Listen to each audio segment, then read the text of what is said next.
OBC महासभा के जिला अध्यक्ष श्री वाल्टर कुजूर जी आज हमारे साथ उपस्थित हैं। आज आपके द्वारा आह्वान किया गया था ढेंगनी से लेकर बगिया तक का न्याय यात्रा। इस यात्रा की सफलता को आप किस हद तक देखते हैं? इस यात्रा की सफलता मैं अपने समाज के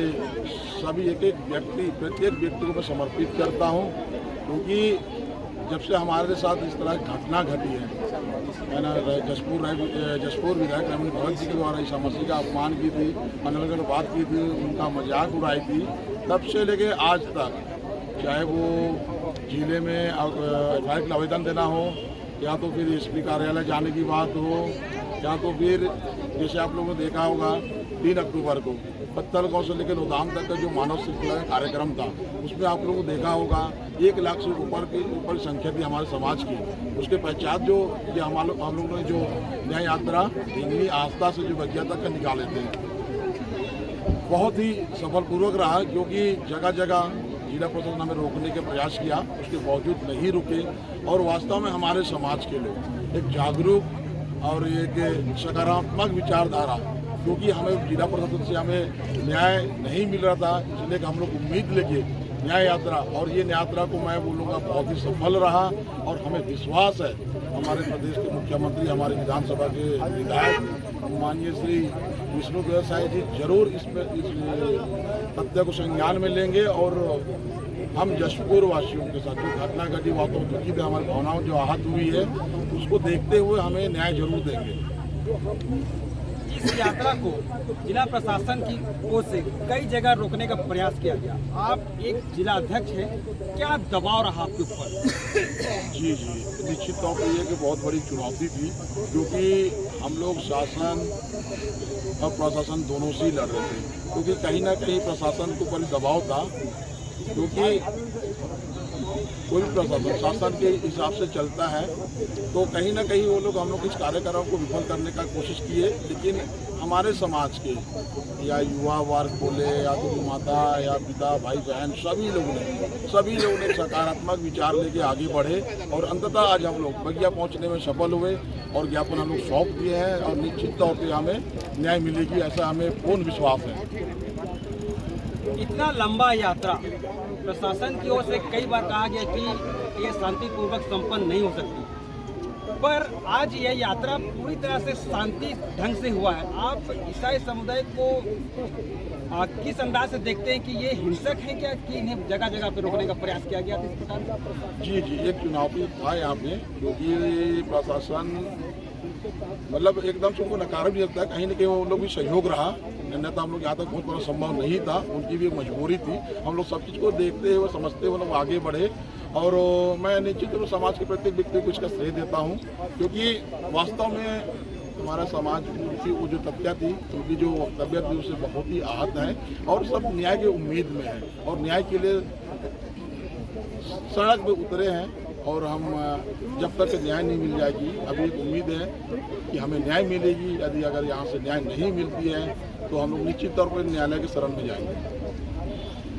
आज हमारे बीच में आशिका कुजूर जी भी है, जो कश्मीर से लेकर कन्याकुमारी तक का भारत जोड़ो यात्रा और मोहब्बत की दुकान की यात्रा में चली थी, और आज हमारे बीच में उस यात्रा को आप किस तरीके से देखते हैं, और जो आज आपके गृह जिले में जो यात्रा हुई, इस यात्रा में दोनों में फर्क क्या रहा, और आप हमारे ईसाई समुदाय को क्या संदेश देना? वो यात्रा थी मोहब्बत फैलाने की यात्रा, जो हमने कन्याकुमारी से कश्मीर तक 4000 किलोमीटर की पद यात्रा की थी। वहाँ हमें लोगों का अपार जन समर्थन मिल रहा था, और यहाँ जो आस्था से लेकर बगिया तक ईसाई धर्म महासभा ने यात्रा की थी, वो नफरत को मिटाने की यात्रा थी। जैसा कि आप सभी को मालूम है कि हमारी विधायक आदरणीय रायमुनि भगत जी, जो अपने भाषण में अक्सर ये कहती है कि धर्मांतरण की वजह से जशपुर में ईसाई 2 लाख से ज़्यादा हो गए, तो ये जो 2 लाख की संख्या वो कह रही है, इतने तो शायद उनको वोट ही मिले होंगे। तो वो ये खुद से बता रही है कि ईसाई समुदाय के वोटर्स भी है जिन्होंने उनको विधायक बनाया है, और आज वो उन्हीं समुदाय को अनर्गल टिप्पणी कर रही है, उनके बारे में अनाप शनाप कह रही है, उनकी आस्था को ठेस पहुंचा रही है। तो रायमुनि भगत जी होश में आइए, और आप अपने समाज के लिए अपने आसपास के आदिवासी जो लोग हैं, अपने परिवार के लोग हैं, आप उन्हीं को ठेस पहुंचा रही हैं। जल्द से जल्द ईसाई आदिवासी समाज से माफ़ी मांग लीजिए, अन्यथा आज जो ये रैली 3 दिन में देखने को मिली है शांतिपूर्ण तरीके से, ये रैली उग्र भी हो सकती है, ये लोग और भी आक्रोश में आ सकते हैं। तो ये आपकी से विनम्र निवेदन है कि ईसाई आदिवासी समाज से जल्द माफ़ी मांगे। हमारे जिलाध्यक्ष से हम ये जानना चाहेंगे कि ये आंदोलन बहुत ही शांतिप्रिय रहा है और आज आप अपने ईसाई समुदाय को आगे के लिए क्या अपील देना चाहेंगे कि अभी भी जसपुर जिला शांतिप्रिय जिला है, यही शांति बना रहे? बिल्कुल निश्चित तौर में है ना, शांति बना रहे, इसी में हम सबकी भलाई है। मतलब ऐसे कुछ भी ना करें या जाति धर्म की बात ना करें जिससे किसी को आहत हो, किसी जाति विशेष को आहत हो, किसी धर्म विशेष को आहत हो। तो ये सब चीज़ें एक खासकर विशेषकर वो जनप्रतिनिधि थी, उनको इस टाइप की बात रखना ही नहीं चाहिए था, क्योंकि हमारा जसपुर जिला जो है ना, सभी जाति धर्म समुदाय के लोग रहते हैं, बहुत मोहब्बत से रहते हैं, एक दूसरे का बहुत सम्मान करते हैं। जैसे कल प्रशासन द्वारा जो प्रशासन ने कहा था कि कुछ समुदाय विशेष वहाँ पे एकत्रित हो रहा है चरेडाड़ में, कहीं न कहीं इनको दबाव था, लेकिन मुझे नहीं लगता था कि हमारे बीच में कभी कुछ ऐसा होगा। विरोध करने का सबको अधिकार है ना। मेरे को उन विश्वास था कि हमारे जसपुर जिला में इस टाइप का नफरत की राजनीति या आपस में हम सभी को आपस में लड़वाने का स्थिति उत्पन्न नहीं हो सकती।